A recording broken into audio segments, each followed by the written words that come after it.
Welcome to SR English Institute. This is R. Sharma. Today I am going to talk about voice. In this voice I am going to tell you such sentence which has modal auxiliary verb.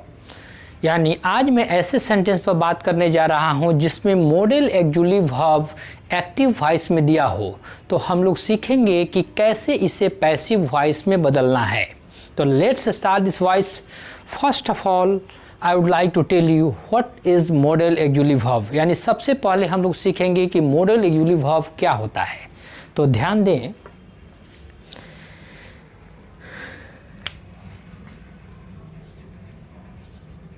Can, could, may, might, ought to, need, dare, shall, will,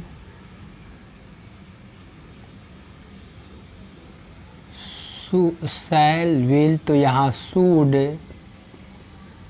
would etcetera, ये सभी model auxiliary verbs होते हैं। तो ये ध्यान रखिएगा कि कभी भी किसी भी मॉडल ऑक्सिलरी वर्ब के बाद में जो भी वर्ब आया हो वो वर्ब हमेशा first form of the verb में होता है। यानी कि किसी भी मॉडल ऑक्सिलरी वर्ब के बाद में हमेशा वर्ब का पहला रूप का प्रयोग किया जाता है।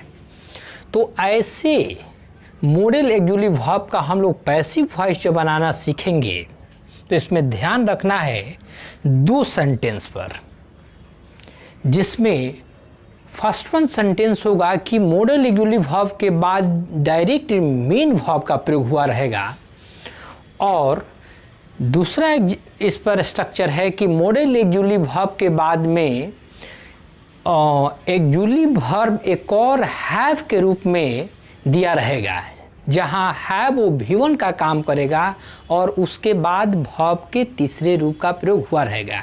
इट मीन्स वो स्ट्रक्चर परफेक्ट के जैसा होगा।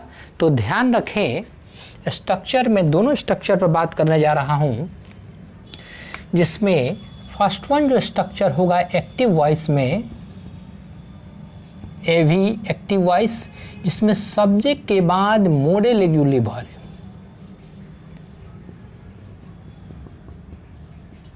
ऑक्सिलरी वर्ब दिया रहेगा, उसके बाद V1 यानी first form of the verb का प्रयोग हुआ रहेगा, उसके बाद ऑब्जेक्ट दिया होगा। तो ऐसे स्ट्रक्चर का पैसिव वॉइस बनाते समय हम लोग सिंपल से इसमें कार्य करना है कि ऑब्जेक्ट को सब्जेक्ट मिला दीजिए और उसके बाद मॉडल ऑक्सिलरी वर्ब जो दिया है वो सीधे उतर जाएगा, चाहे वो कैन दिया हो, चाहे कूड या मे या माइट या ऑट टू या need, dare, shall, should, must etcetera, जितने भी मॉडल ऑक्सिलरी वर्ब है उनमें से जो भी एक यहाँ पर दिया होगा उसे उतार देंगे या लिख देंगे। उसके बाद हमेशा ध्यान रखें कि वर्ब का पहला रूप यानी मेन वर्ब ये होगा। तो ये मेन वर्ब जब भी आएगा तो उसके मेन वर्ब के पहले बी का प्रयोग कर कर V3 में बदल देना है। तो सिंपल सी बात, B प्लस V3 में बदल देंगे V1 को, जब मॉडल ऑक्सिलरी वर्ब के बाद में मेन वर्ब का पहला रूप आया हो तो यह पैसिव वॉइस में बदल जाएगा वर्ब, और बाई का प्रयोग कर कर हम सब्जेक्ट को लाएंगे शुरू में, तो यह ऑब्जेक्ट का कार्य करने लगेगा। अब इस पर हम लोग एक एग्जाम्पल लेते हैं।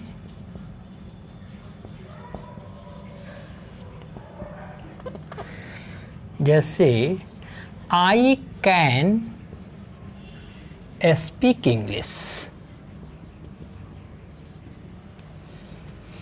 यानी मैं अंग्रेजी बोल सकता हूँ। तो ध्यान के कैन आया है और उसके बाद मेन वर्ब MV यानी मेन वर्ब पहले फॉर्म में है। इट मीन्स इसका पैसिव वॉइस इस स्ट्रक्चर पर बनेगा। तो ऑब्जेक्ट हमारा इंग्लिश है, यह एक्टिव वॉइस में है और अब हम लोग पैसिव वॉइस में चेंज करेंगे। तो इंग्लिश को ENGLISH इंग्लिश को शुरू में लेकर आएंगे, ऑब्जेक्ट के रूप में हो तो उसे सब्जेक्ट बनाएंगे। और कैन एक्जुअली वर्ब मैंने पहले ही बताया कि वो सीधे उतर जाता है। उसके बाद बी का प्रयोग करना है, बी, तब जाकर मेन वर्ब को भी3 में बदल दीजिए। तो स्पीक का होगा स्पोकन, और बाई का प्रयोग कर कर आई को ऑब्जेक्टिव केस में बदल देंगे मी।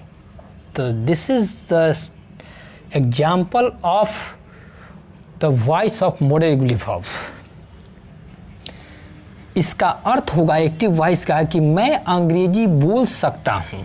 इसका होगा कि मेरे द्वारा अंग्रेजी बोला जा सकता है। इसी तरह और का भी इस्तेमाल कर सकते हैं हम लोग एग्जाम्पल।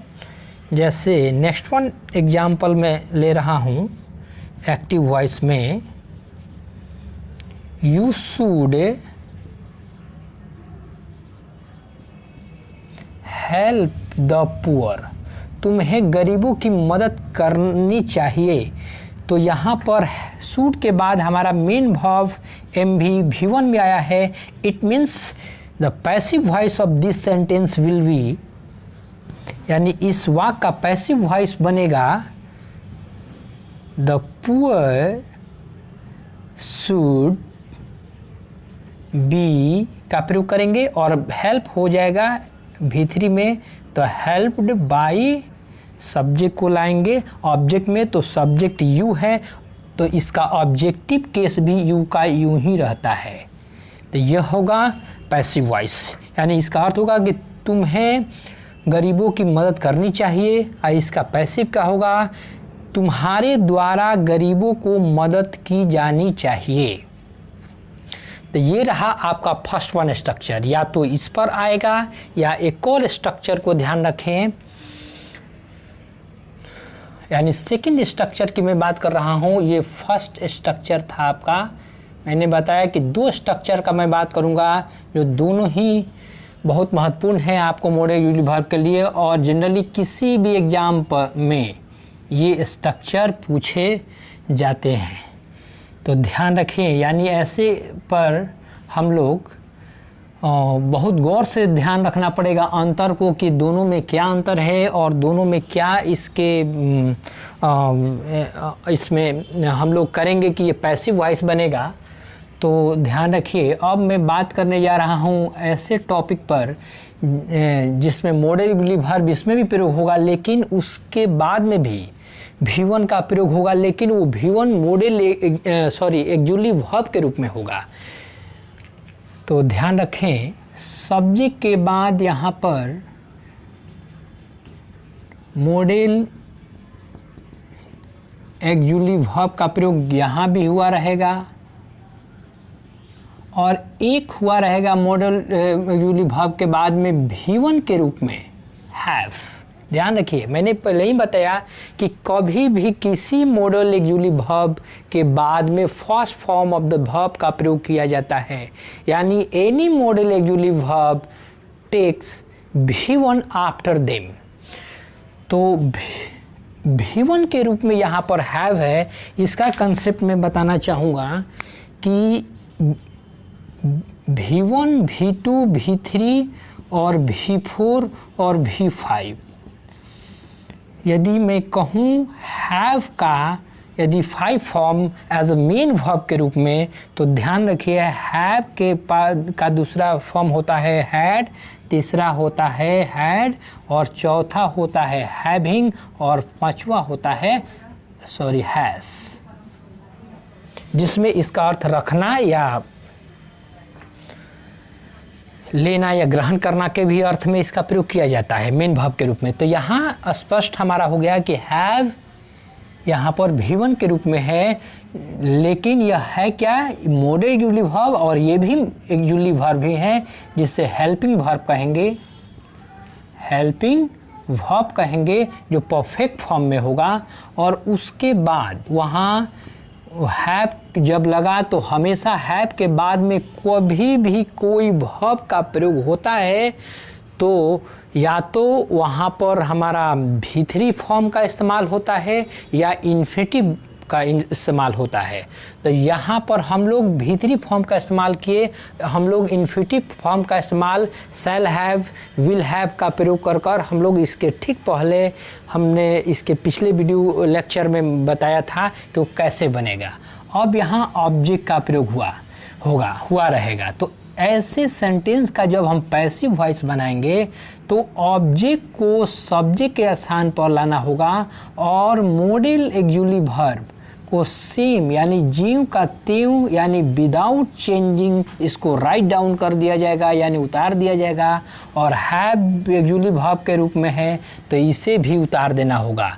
और हमारा रहा बात भी3, तो this structure is in perfect form, यह स्ट्रक्चर परफेक्ट फॉर्म में है तो ध्यान रखना है। तो ऐसे में कभी भी भी3 किसी भी एक्टिव वॉइस में दिखाई देता है तो उसके बदले में बीन प्लस भी3 में बदल दिया जाता है। It means भी3 is change into been plus भी3 form in passive voice, यानी ये किसी भी पैसिव वॉइस का रूल्स है। और बाई का प्रयोग कर कर सब्जेक्ट को शुरू में जो दिया है उसे लाएंगे तो ऑब्जेक्ट का ये कार्य करने लगेगा।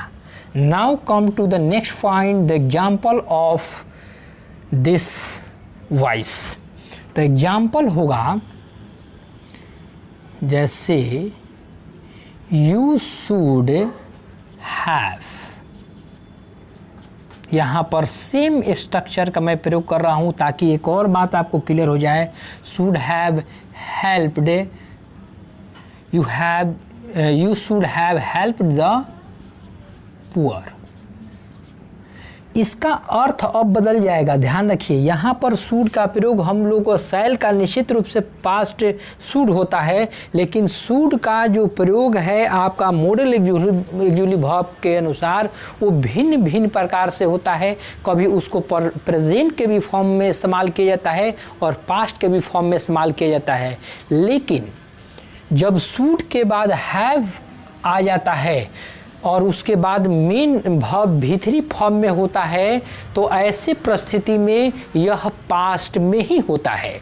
लेकिन वहीं जब शुड के बाद भी1 का प्रयोग हुआ रहता है तो इसमें केवल सेंटेंस को देखने से नहीं पता चलेगा, इसके सेंटेंस के सेंस से पता चलेगा कि वो पास्ट फॉर्म में इस्तेमाल किया गया है कि प्रेजेंट फॉर्म में इस्तेमाल किया गया है। तो यहाँ पर प्रेजेंट फॉर्म में इस्तेमाल किया गया है, यहाँ पर पास्ट फॉर्म में पूर्णतः होगा। कभी भी शुड हैव प्लस भी3 आए तो पास्ट फॉर्म में होगा, या कुड हैव भी3 आए तो पास्ट फॉर्म में होगा।